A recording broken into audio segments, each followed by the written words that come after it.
the team that did Star Wars Battlefront 1 and 2, and afterwards we were really itching to kind of take that open battlefield gameplay and bring it into a new environment. And we always dreamed about taking that gameplay and putting it in a fantasy environment. And Lord of the Rings was like a dream come true, and we had the opportunity to meld the gameplay and the lessons we learned from Star Wars Battlefront into the Lord of the Rings universe. So we've got 4 classes in Lord of the Rings Conquest. We've got the Warrior, who's our melee combat specialist. We've got the Archer, who's our range specialist. The Scout is our stealth specialist for your rogue thief fans. And the Mage, who's our magic specialist, as well as our support class and our healer. And each one plays differently, gives you a totally different experience, and works really well in both co-op and versus to kind of have rock, paper, scissors mechanic against each other.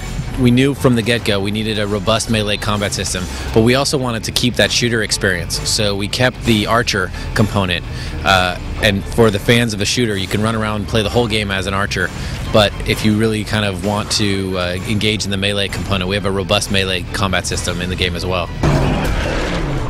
Throughout the campaign, you're going to get introduced to a bunch of different tools, so we're making sure not to give you everything at the beginning, but more of the customization and upgrades in the game take place with how you choose to play the game. So when we unlock the ability to play as a troll, you get access to trolls, you get access to horses, you get access to different weapons that come online, siege equipment, depending on the battlefield.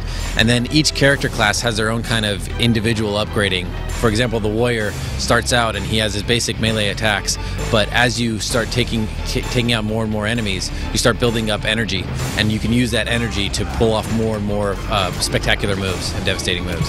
There's a bunch of different modes you can play the game. For someone that just wants to hop in and start playing, they can play in instant action mode. Much like Battlefront, you've got your different gameplay modes from Capture the Flag, Conquest, Deathmatch, and a bunch of fun new cool ones. But for the campaign, we have 2 full campaigns, Good Campaign and Evil Campaign, and those are a series of objective-based missions. The Good Campaign has all the battles from all the films, but the player gets to choose how they want to accomplish the objectives and how they want to use the tools on the battlefield to accomplish what they need to.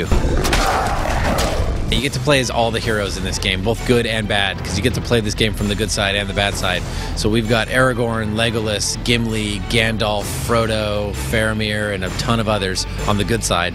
And then for the first time ever, you get to play all the bad guys. You get to play as the Ring Wraiths, you get to play as the Witch King, Saruman, the Balrog, you get to play as trolls, ride wargs, and you even get to play as Sauron himself.